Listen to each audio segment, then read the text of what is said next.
musi wako murerwa Jehova wazorora wechino wewe viki wasarudza mutende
Kwa zuwa isangano jenera Mwari toda kutenda Mwari nemhaka yekutitendera kuva pano kuti tidzidze izwi rake.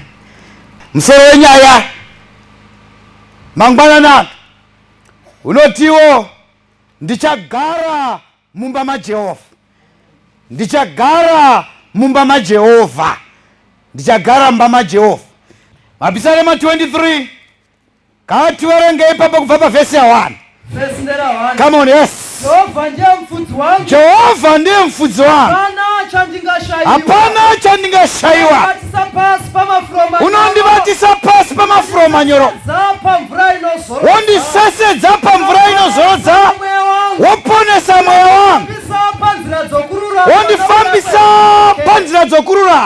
Zviro kwazvo kunyangwe ndikafamba Come on. pata mvuri worufu. Yes. Handingatogotyi Yeah. zvakaipa. Yeah. Nokuti imi muneni. Yeah. Nzvimbo yenyu nomudanzo wenyu. Come on, yes. Zvinondinyaradza. Yeah. Munondigadzirira tafura. Yeah. Pamberi pavadzivisi vangu. Yes. Makazodza musoro wangu namafuta. Yeah. Mukombe wangu unopfachuka. Yeah. Zviro kwazvo unyoro nenyasha. Come on. Zvichanditeverera. Yeah. Mazuva ose upenyu hwangu. Mazuva ose upenyu hwangu. Ini ndichagara mumba maJehova. Mazuva namazuva. Hallelujah. Ndichagara mumba maJehova. Hapana kumwe kwatingaenda chechi yaMwari. Chatinofanira kuita kugara paimba yaJehovha. Amen. Kugara pamba paJehovha. Saka Dhavhidhi anoti Jehovha ndiye mfudzi wangu. Hapana chandinoshayiwa. But wamvati uyu Jehovha paverse 6. Unyoro nenyasha zvichanditeerera. Asi ndichagara mumba maJehovha mazuva namazuva. Amen. Garai mumba maJehovha. Musabuda mumba maJehovha. Zviitei mazuva namazuva. Saka handei tinoiverenga pabhuku razvakazarurwa. Tinzwe kutiko John unoti kudii. Zvakazarurwa chapter 1.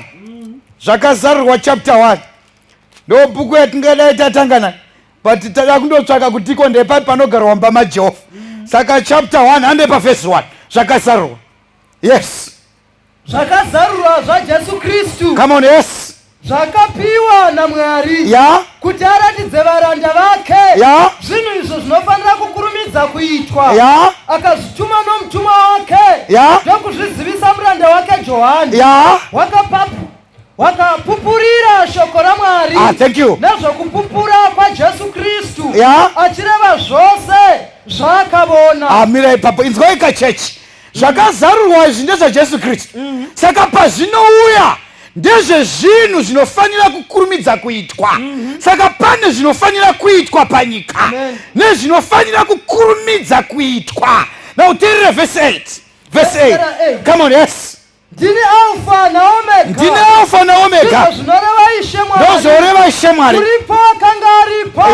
Nouchazovapo. Masimba ose. Verse 9, come on. Yeah. Ini John. Hama yenyu. Mugoverani pamwe chete nemi. Pakutambudzika novushe. Come on, yes. Pakutsingirira muna Jesu. Ndakanga ndiri pachiwi chinonzi Patmos. Nokuda kweshoko raMwari. Nokupupura kwa Jesu. Thank you. Garai pasi. Tinotenda muverengi. Mwari akomborekerwa kweinzwi rake. Nawo ndo zviri kuitika pano. Ari kunyora ndi John, but ari kutaura naye anotanga ati paverse 8, ndini Alpha na Omega, wokutanga nokuguma, aripo, akanga aripo, achazovapo, wamasimba ose. Amen. Ndiye ari kutaura naye.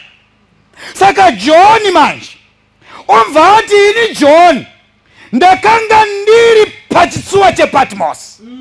Saka John paanoenda paPatmos anoenda ambosiwa mukereke naKristu. Amen. Muri pere chechi yaMwari. Saka nyaya painonyorwa inonzi iri kunyorerwa makereke manomwe. Anoreva kereke yokutanga yakasiwa naKristu, yavadzidzi yavaapostoli, kusvika pakereke yokupedzisira ichange iripo pakuuya kwaJesu.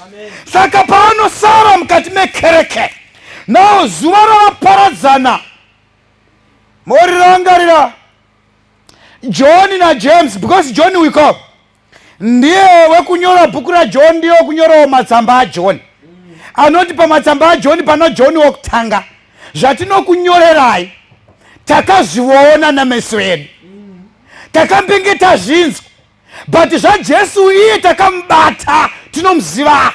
Saka ndi John waiva mudzidzi waJesu. Saka paiva mudzidzi waJesu ndo vakomana vakaona zvokufa kwaJesu, vakafamba naye.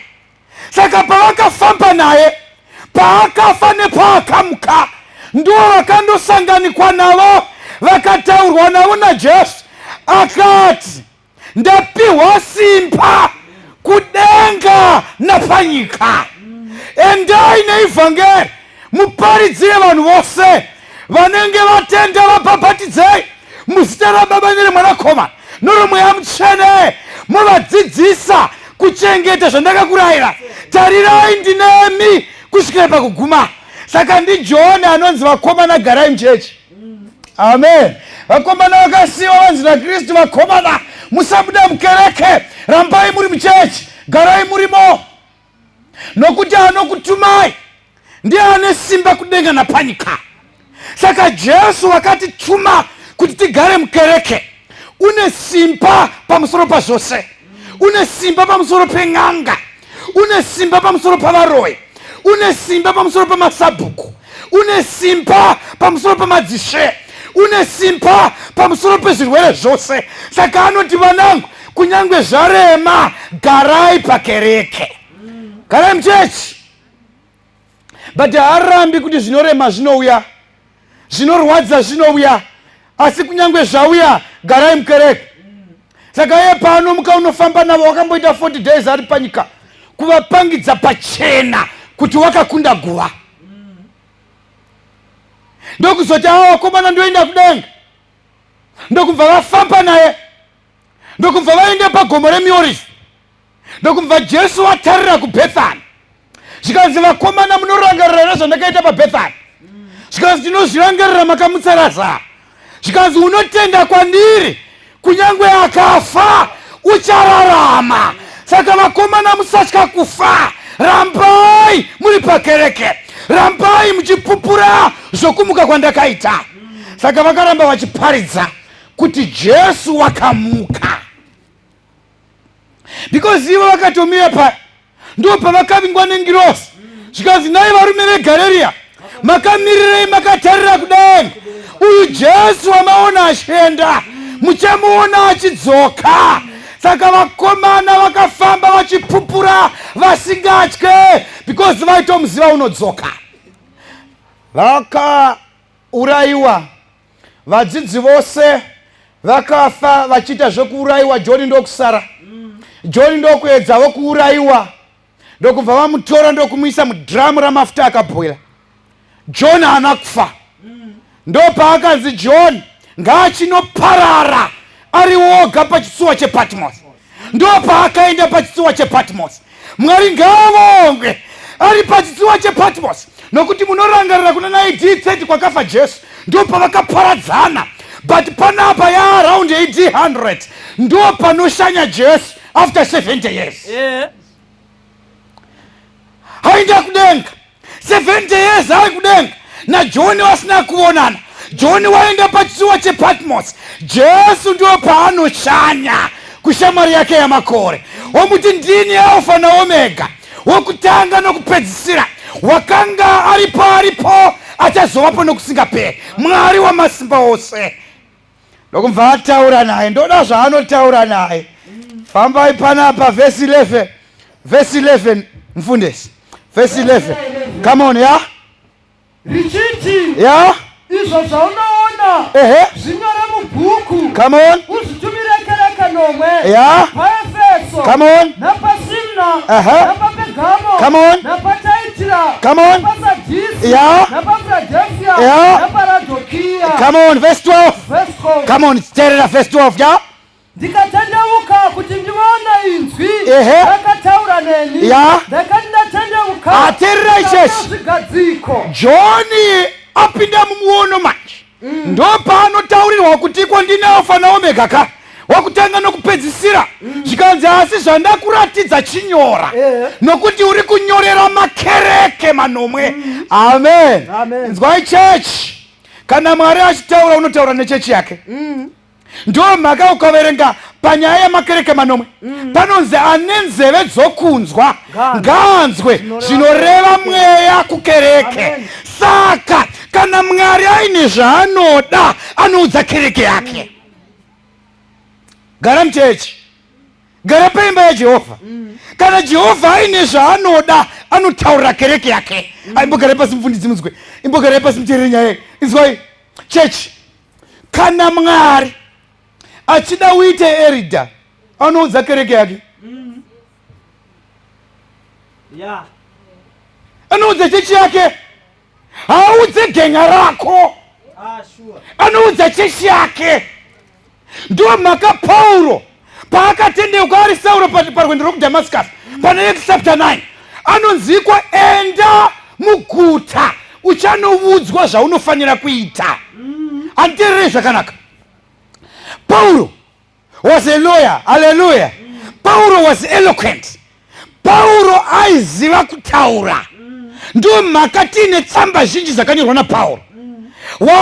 Waakanoudzwa zvokuita naye ndi Ananias. Hatina kana bhuku raakanyora. But ndo vaya vatungamiri vekereke, ndo vakanoudza Pauro zvaanofanira kuita. Inzwai chechi yaMwari, garai pakereke. Une nzeve dzokunzwa ngaanzwe zvinoreva mweya kukereke. Kereke ndo inokuudzai kuti nhasi ndimi munotungamirira Dhokasi. Kereke ndo inoti nhasi ndiwe unoimbisa. Kereke ndo inoti nhasi ndiwe unoparidza. Garai pakereke kana makomborerwa maropafadzwa. Amen. Tiri perana vaMwari. Andimboziva kuti zvinogoneka vafana vangu vari kukura veyouth, zvinogoneka kutofunda kudarika elder. Mabhuku mapepa so kuchikoro unenge uina akakura kudarika elder. Ende elder akada kundoverenga so kotali yechirunguka anondandama kuti sentensi ipere zvinorema. Amen. Bandeelder wako ndiye wako yeye. Tirekereke, garai pakereke. Musabvapo, garai paimba yaJehovha.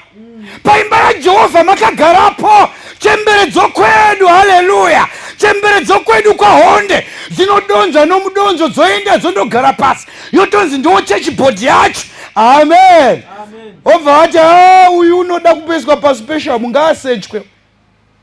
Amen.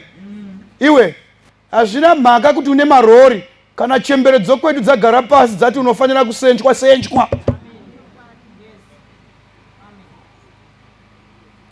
Kereke yareva. Garai paimba yaJehovha. Garai zvakanaka paimba yaJehovha. Paimba yaJehovha. Kana imba yaJehovha yataura, inzwai zvinoreva mweya kukereke. Amen. Taita nhamo navamu vanoti avo kava vanhu ava kutosirishwa. Tikambotaurwa nomwe kwai pastor, zvamunoita izvi manyanya kuita muduku kwazvo. Amen. Kune vafundisi vakuru vakadarika nokuno, ndikaverengerwa vafundisi vacho pastor Ningi vakangondisiya ndiri elder pan. Akavaka chechi indini. Hakuna unondichinja kuita elder. Amen. Atiri pere chechi yaMwari. Aiwa, nditererei vana vaMwari, inzwai. Garai paimba yaJehovha. Monzwa zvinoreva mweya kukereke. Kana kereke yareva. Mwari vareva. Kana uchida kuponeswa haikona kubva pakereke. Nokuti Mwari kana aine chaanoda achida kutaura newe anoudza nomweya wake kukereke kuti vane nzeve dzokunzwa vanzwe zvinoreva mweya kukereke. Amen. Garai pakereke. Haleluya. Muri pere chechi yaMwari. Nhamo ina vamwe ndeyekuti musi wakanzi interest coordinator zvakangoperera pakaitwa announcement zvekutotiko vanhu vava kutoita maelection rimwe gore ndipo angambori interest coordinator ndiani. Kereke yakareva kuti ende undoita basa, iwe ndio kuregako. Ukaona kereke yareva, Mwari vaudza kereke yavo. Amen. Atiri pere vana vaMwari, Mwari vaudza kereke yavo. Saka gatifambe mufundisi paya anocheuka pane zvaanoona. Come on. Anocheuka ane zvaanoona. Teererai manje, John paanocheuka ndiJesu unotaura naye. Saka paanocheuka anzi chidzwa taurira kereke idzika, because kereke ndo patataura paya kuti kubva paEfeso kusvika paRodhokia ndo kubva pachechi yaapostoli kusvika pakereke yatiri nhasi pachawanikwa Kristu paanouya kechipiri. Kereke yachaona ari panyika ndo yepaRodhokia. Saka kubva pokutanga kusvika patiri Mwari wakataura nekereke yake. Vatiteerera manje verse 13. verse 8 no verse 12 ya ndikatendeuka kuti ndione inzwi rakataura ndakatendeuka kuti ndione izwi rinotaura neni ndatendeuka ndokubva ndatendeuka ona zvigadziko zvemwenje zvinomwe ave kaboni chaakaona zvigadziko zvomwenje zvinomwe zvendarama vanoziva senchuari zvaigara munzvimbo tsvene ave hazvisi munzvimbo tsvene tsvene zviri munzvimbo tsvene saka akatarira akaona nzvimbo tsvene ndokumva aona zvigadziko zvomwenje zvinomwe come on faba verse 18 ya napakati pezvigadziko zvemwenje mumwe wakafanana nomwanakomana womunhu come on faba akafuka nguo yakasvikira kutsoka come on faba akazvisunga napachifuva nebanhire rendarama come on faba ya wake nebvudzi rake zvakanga zviri zvichena ya samakushe machena ya chando ya meso ake akaita somurazi womoto come on faba dzake dzakanga dzakafanana nesafuri inopenya ya inenge yakanatswa muvira inzwi rake rakanga rakaita senzwi remvura zhinji verse 16 come on ya ruoko rwake rworudyi wakanga akabata nyeredzi nomwe amen come on mira akwe papa ndoda mubata izvi ndoda kungobata nyaya mbiri idzi chokutanga pane zvigadziko zvomwenje zvinomwe wakaita somwanakomana womunhu haleluya neimwe nzira jesu ari kutenderera pakati pezvigadziko zvinomwe zvemwenje zvinomwe then chepiri akabata nyeredzi nomwe muruoko rwake mapabata chandei tinodudzira ipapo dzoka mufundisi gai tidudzira ipapo verse 20 dudzira ipapo penyeredzi nomwe nezvigadziko zvomwenje zvinomwe verse 19 inzwa dudziro yacho verse 20 dudziro yacho ya zvakavanzika zvenyeredzi nomwe ya dzawavona muruoko rworudyi rwangu ya nezvigadziko zvemwenje zvinomwe zvendarama ya nyeredzi nomwe ya vatumwa vekereke nomwe come on yes zvigadziko zvemwenje zvinomwe come on ya kereke nomwe amen amen batai pfungwai nyeredzi nomwe vatumwa vekereke nomwe navo vanonzi vatumwa hapasi kunzi ngirozi haleluya pari kunzi vakatumwa saka neimwe nzira wese ari mucheche atumwa naMwari akabatwa muruoko rwaMwari akabatwa muruoko rwaMwari saka neimwe nzira Mwari wedu is in control of the church leaders akavabata muruoko rwake gara muchechi gara paimba yaMwari Mwari ndiye akabata vatungamiriri vekereke muruoko rwake ndo mhaka Ellen White achiti kereke inoenda kumusha ingaita sei inoda kunyura chikepechi chingaita sei chinoda kunyudzwa namafungufungu chingaita sei chinoda kunyudzwa nemhepo but this old ship is sailing home we are going home ndo mhaka vaimbi vekwedu vachiti with Jesus in the vessel we can smile at the storm as we are sailing home. We are going home toenda kumusha when we are in this church saka hatifaniri kutya Kristu akabata vatumwa muruoko rwake amen ngandikutaurire mukaona iwo maticha anokutichai pano pake meeting mamwe wacho achindadama so amen vamwe wacho vachita kutsinzinyira kuti vadzidzisewo chirema kudzidzisa vakabatwa muruoko rwaMwari amen mukaona iwo masimputendeti aya okuti akasimuka pamberi pekereke munoshiya kuti mai vanoda kutaura kuti kudikwa mangwana ningwana nekuma9 masikati akanaka sangano jenera Mwari sorry ndandichazivi mavhesi angu ivavo vakabatwa muruoko rwaMwari amen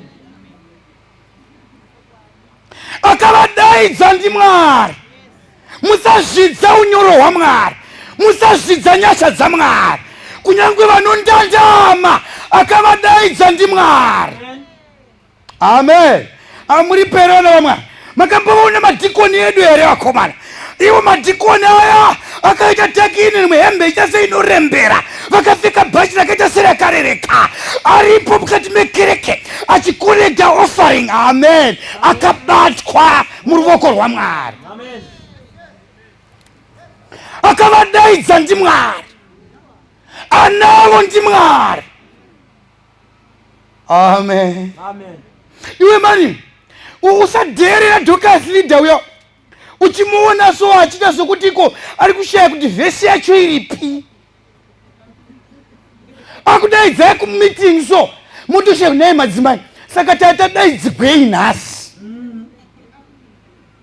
achingondandama ameno asikana tanga tichida kuzodaiso ameno zvinoita here kunainda vedu iyeye akabatwa muruoko rwaMwari.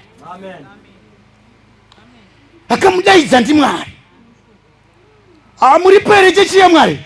Regai ndikuudzei nhamo yataita navanhu nhasi. Tina vamwe vanotiko gore rino tinopfeka uniform yeDorcas nokuti wegenga redu ndiye Dorcas leader. Kana asiri hatipfeke. Regai ndikutaurirei musazvidza unyoro hwaMwari. Vanhu vamunodherera vakadaidzwa naMwari. Akavadaidza ndiJehovha.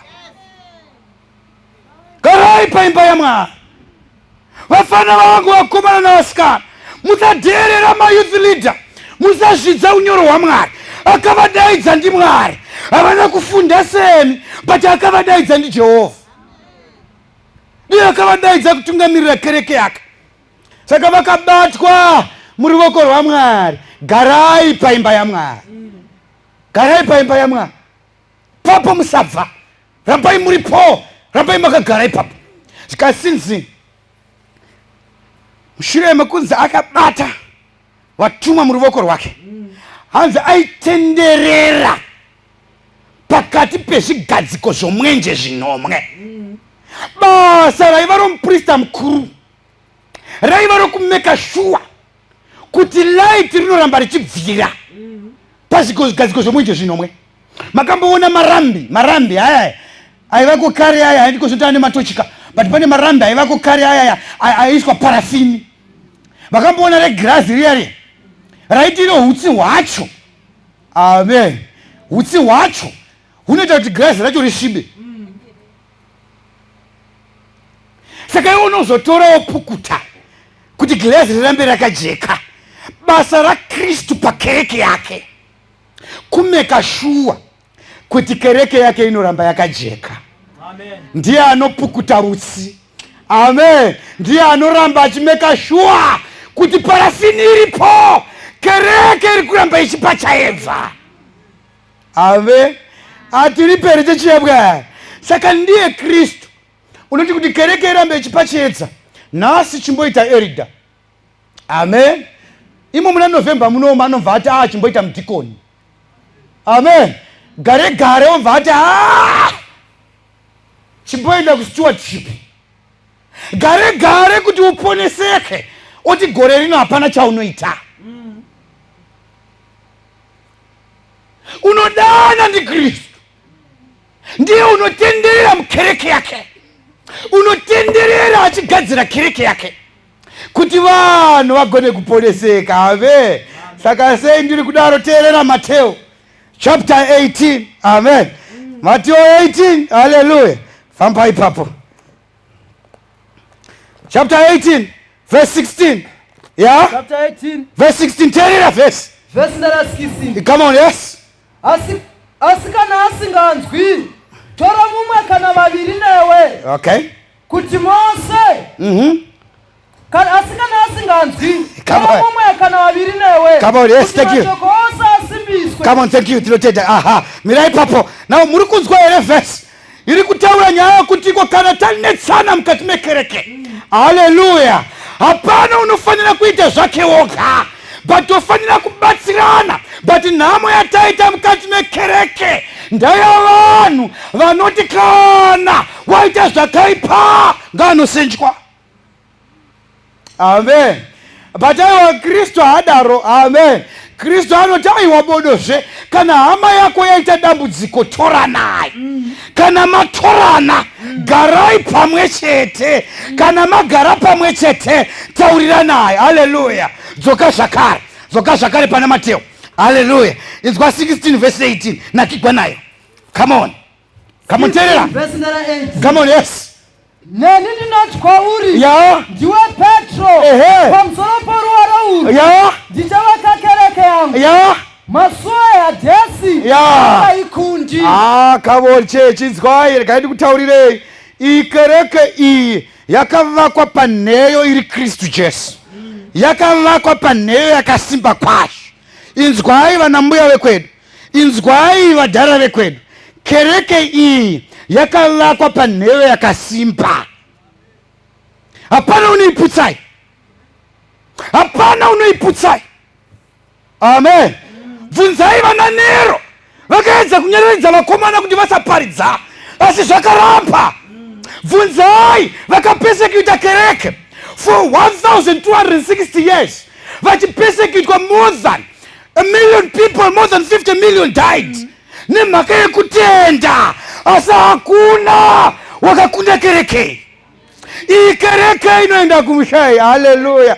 Ndo mhaka mani vanhu vekwedu kana voimba unovanzwa vachiimba chitima chokudenga chinotakura vatsveni. Uya tiende toenda kumushai. Amen. Hakuna unoputsa kereke inomira yakasimba kwazvo. Zamana tasvika kumusha. Rambai makagara paneyo dzavakatitangira. Tinoenda kumusha. Amen. Musanetseka.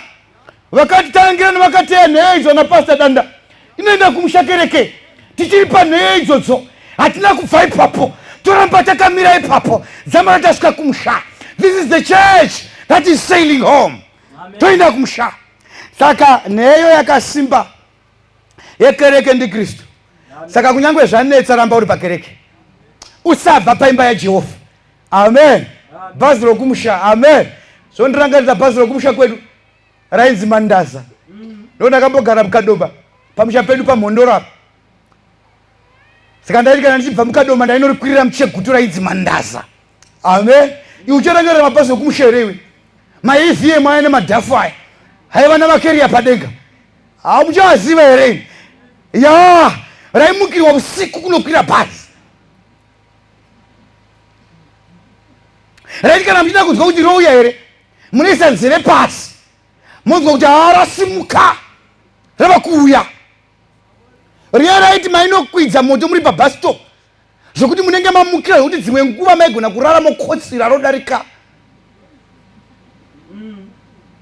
bhazi rokumusha.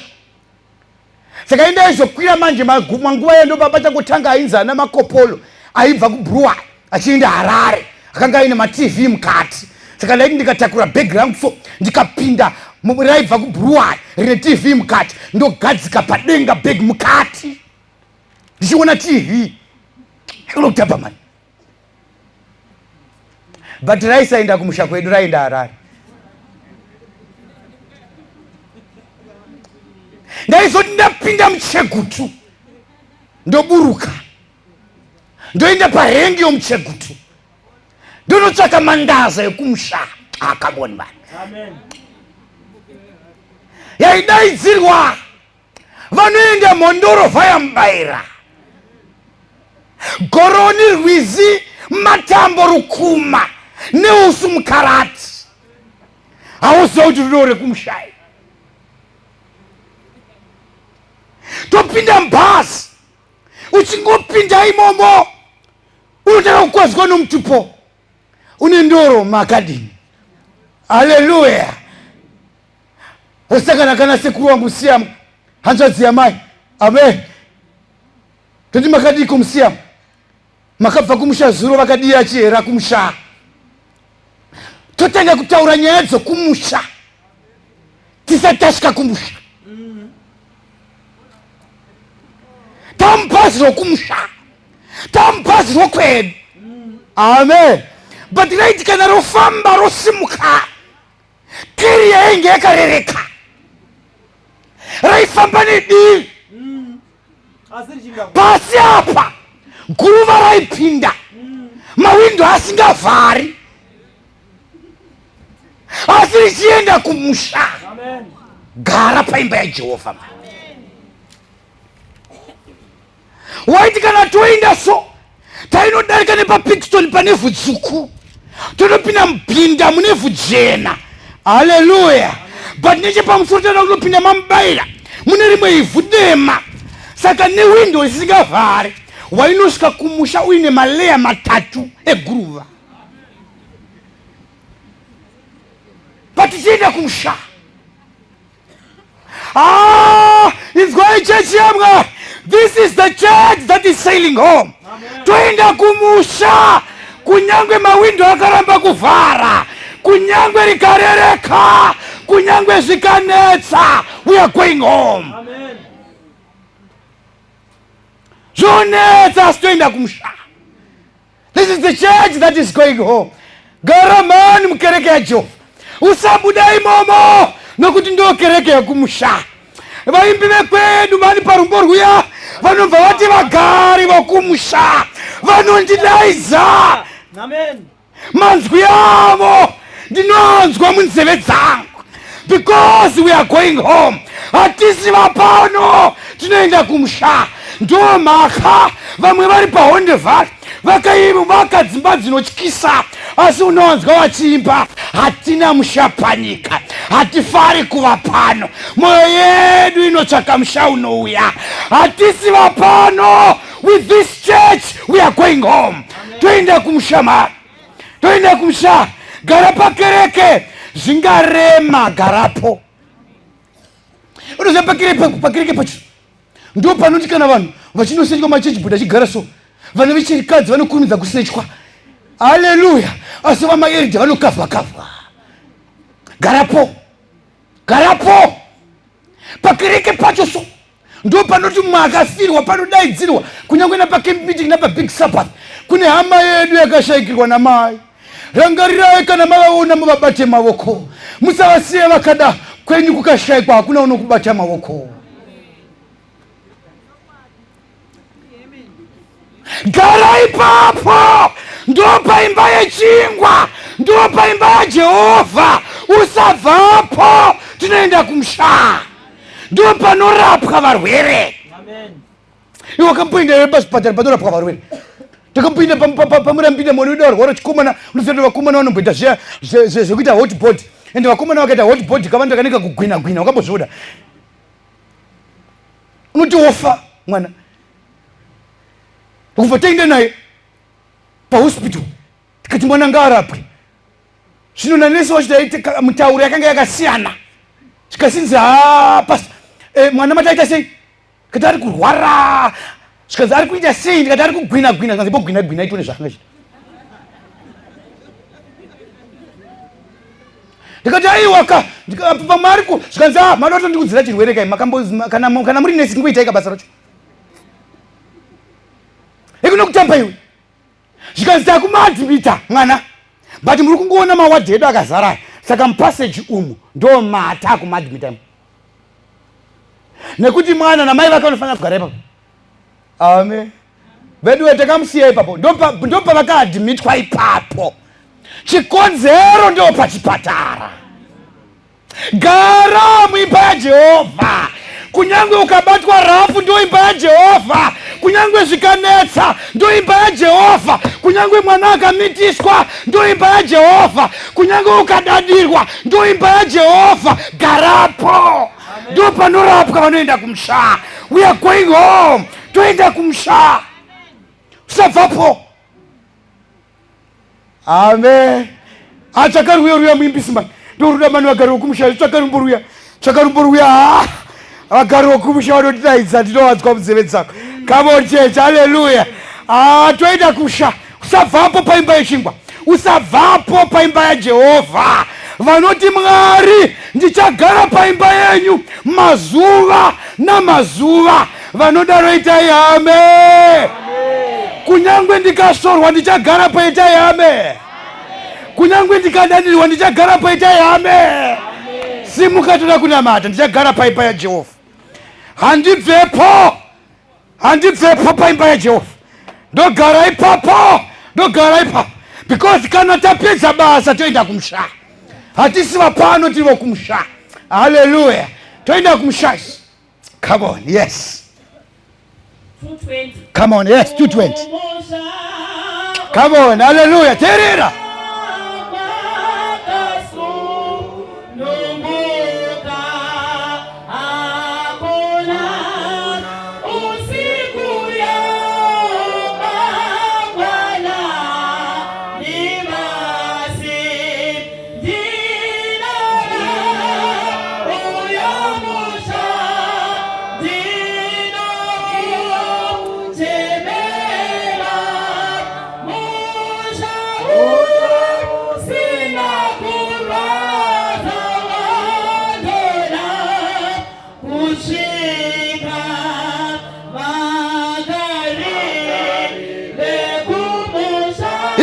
Oh, yes, come on. Idaiza orombo lenerofu azizo pindimo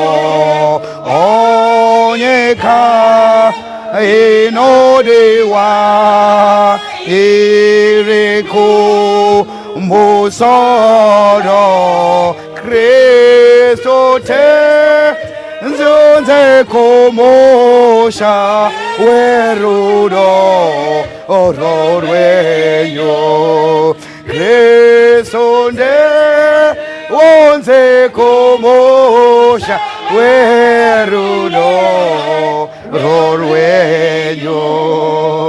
Tinotenda chechi ya Mwari, tinoenda kumshana tisiwa pano, tinogara mukereke because Kristo akabhadhara kuti tigare mukereke. Kana zvose zvaperera tinoenda kumusha. Pasawana anokuburitsa mukereke, kana pakawana anokunetsa, muudze kuti kwakabhadharwa neropa raJesu kuti ndive mukereke, ndinogara muno kusvikira Kristo achibuya. Hapana, regai ndikutaurire, vose vari mukereke ino vakajoina, hapana akaivamba. Haleluya! Hapana wakaivamba vakajoina. Muridzi wayo ndi Kristu. Garamo, sabudamo. Kunyange vakakunyeya, garamo, usabuda. Kunyange vakakuvenga, garamo, usabudamo. Nenda kumusha kereke. Rimwe zuva tosvika kumusha. Destination yedu kudenga. Ndo kwatinoenda. Toda kunamata iko zvino. Kandidaidze Elder Pundu vauye kuzotinamatira. Haleluya! Vauye kuzotinamatira. Pavanenge vari kuuya kuzotinamatira, regai muimbisa angotirovera. Hatina mushapanika, tingorangarira kuti hatisi vapano, tiri mukereke asi todarika. Hatisi vapano, toenda kumusha. Vamwe vangafa asi rumuko rinouya. Misodzi ingaitika asi rimwe zuva toenda kumusha. Vanhu vangachema asi toenda kumusha. Kensa ingauya asi toenda kumusha. BP ingauya asi toenda kumusha. Zvinorema zvingavapo asi toenda kumusha. Hatisi vapa. Come on, hallelujah. Terera.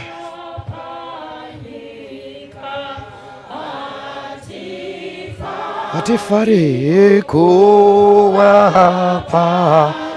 pano zinofadza pazamweya ahead ikokucha akamu sauno uya okucha akamu sauno uya hatina amo shapanika isuti no damu onamo onakune yozitarau yoizayon yowono unope penyangowa udzose wono openya nguwa dzose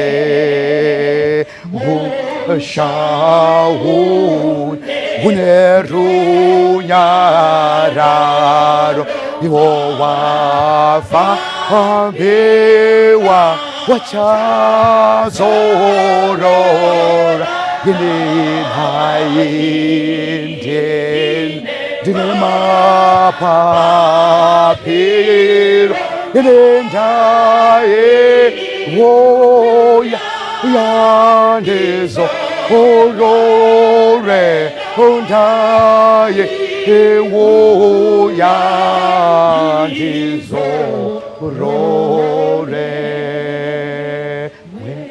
Yawa Angu Chinara Yemari Ano Zewa Angu Guba ndichaita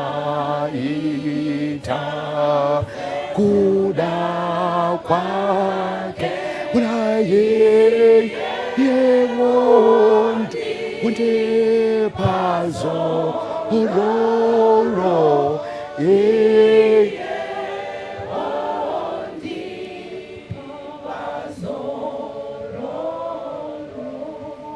Elda vakunamata pavakunamata panogona kudaro paino mumwe anoti pasta nemhaka yezvakarema mumusha mangu, zvakarema pakereke, zvakarema muupenyu, pane pamwe pandakashumba kubuda kunyange nomuchechi, zvange zvandiremera, but Mwari ndibatsireiwo.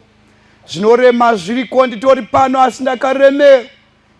Mwari ndipeiwo simba ndisabude, ndisabve paimba yenyu, ndizvitaure saDhavhidha anoti Jehovha ndiye mufudzi wangu, hapana chandoshayiwa, anondisesedza pamvura inozorodza. Uzvitaure saDhavhidha kuti kana ndatevera Jehovha, kunyange ndikafamba napamupata wemvuri werufu, kunyange zvinorema zvikauya, kunyange napamberi pavavengi vangu zvinorwadza, zvinorema, asi unyoro nenyasha zvichanditevera. Kana zvanditevera, ndichagara mumba maJehova mazuva namazuva. Jehovha ndo utiziro hwangu, hapana kumwe kwandingaenda. Kana vana vanetsa, ndoenda pana Jehovha. Kana murume anetsa, ndoenda pana Jehovha. Kana business ranetsa, ndoenda pana Jehovha. Zvarema, zvarwadza, ndogara paimba yaJehovha. Uri kuti pane zviri kurema, Mwari ndibatsireiwo zvishandibvise pamwe. Zviri kurema zvokwadi, asi Jehovha ndoda kugara paimba yenyu. Wakadaro simudza ruoko rwako. Pane zviri kurema paimba, pane zviri kurema tenzi, nepainofufuta, but ngandinzwe tenzi vachiti ndokutungamirira. Batsireiwo Mwari, zviri kurema chaiko. Haleluya. Zviri kurema. Dzimwe nguva ndinotoshumba kudai ndakafa, dzimwe nguva ndoshumba kuzviuraya, dzimwe nguva ndoshumba kudai ndandisiri mukati mekereke ino, nemhaka yezvinorwadza. Asi Jehovha ndibatsirei ndigare kusvika imi mauya. Haleluya. Muimbisi paanoimbisa zvinyoronyoro, last stanza yatina mushapanyika panoti mweya wangu, haleluya, iwe famba uye kuno Elda vakunamatiri. Haleluya. Famba uye kuno Elda vakunamatiri. Yes. Famba uye zvinyoronyoro, famba ako zvinyoro uye Elda vakunamatiri. Haleluya. Haleluya. Haleluya. Zviri kurema paupenyu uno. Mwari anoziva, ari kuziva Mwari uyu. Nguva ndichaita ini kuda kwake. Kana ndaita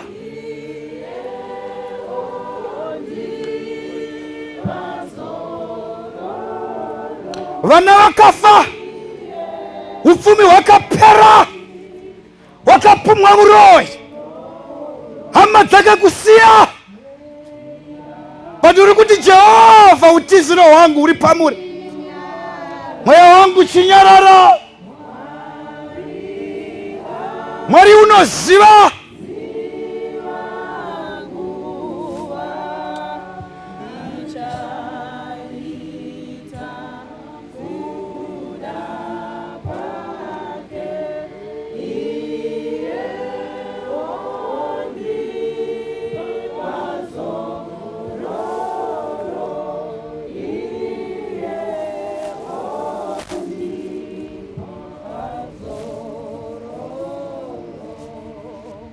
Thank you. Elda wakutinamatira. Tinamatei. Baba wedu ari kumusoro kudenga, mitenzi wedu na mponesi mambo Jesu na mweya mcheni vanobata basa pakati pedu. Tinoda kumutendai nekuti denga razaruka, mukataura momene kuti nyangwe zorema, nyangwe zorwadza, chechi inoi, enfeebled as it were, it is the only vehicle that is going to take us to heaven. Saka tinofanirwa kuramba tiri mukati mevehicle iyoyi, nekushooreka kwaingaita, nekurwadza kwaingaita, nezvose zviri mairi, ndiyo vheiko yamakachuza imi Mwari momene kuti ndiyo yega ichatoendesa kumusoro kudenga. Neimweni nguva Jesu anotaura kuna Peter achiti, ndiwe Peter, on this rock I will build my church, and the gates of Hades shall not prevail. Masuo Hades haangakuriri sangano iyi. Naizvozvo tiri pano, vana venyu vamira Jehovha, pane zvizhinji zviri kuvanetsa mukati mehama. Vabatsirewo Mwari, suo reHades haringakuriri sangano iyi. Ndiro rega ramakamisa imi Mwari, sefemili yenyu imi Mwari, tiri mhuri yenyu sekereke ino. Anova mutungamiri ndiJesu. Tinowana simba, chechi inowana simba rinobva kwamuri. Nekudaro hapana chinhu chinoitika mukati mesangano imi Mwari musina kuziva. Hapana chinhu chinoitika mukati mesangano imi Mwari mogotadza kushayiwa simba rekukurira. Dai Mwari, vana venyu vamira pano, vamwe vangava kumunika vakabuda muchechi, vamwe vangava towa pedyo nekubuda muchechi. Jehovha, tinonamata panguva ino, mweya wenyu mutsvene dai ungashanda nevana venyu vamira pano, nevamwe vari mukati meinoimba, kuti muumire nesu, tirambe tiri mukati mechechi yenyu. Tinonamata titonda nezita maJesu wakatipira pamuchinjiko. Amen.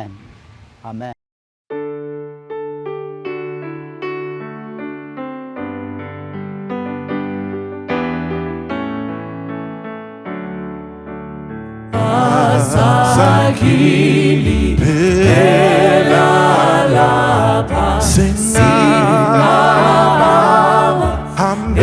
Emtabeni Oyawe Tutogoza Sitabangu Muzozayo Sitabangu Muzozayo Sakili Sakili Pelalapa Sifunu Muzozitele Isioni Inkosi Ikanyagu Bepagade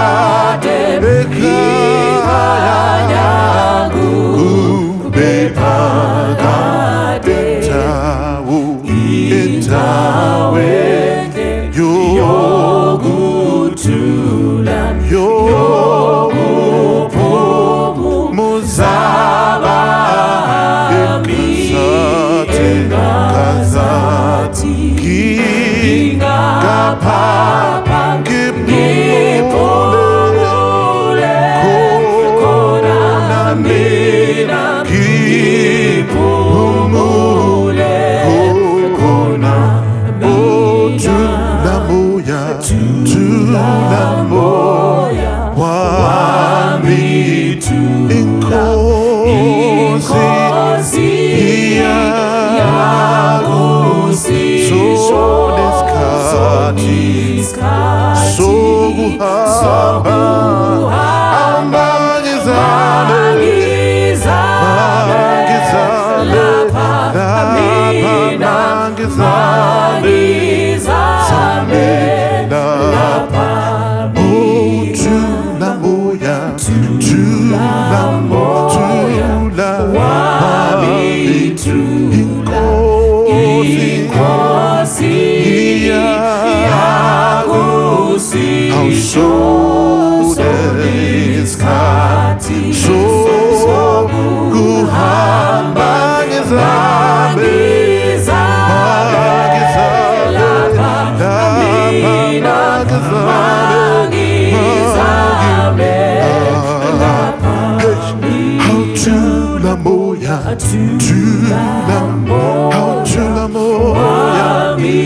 Tulamoya wame Inkosi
Baba, window.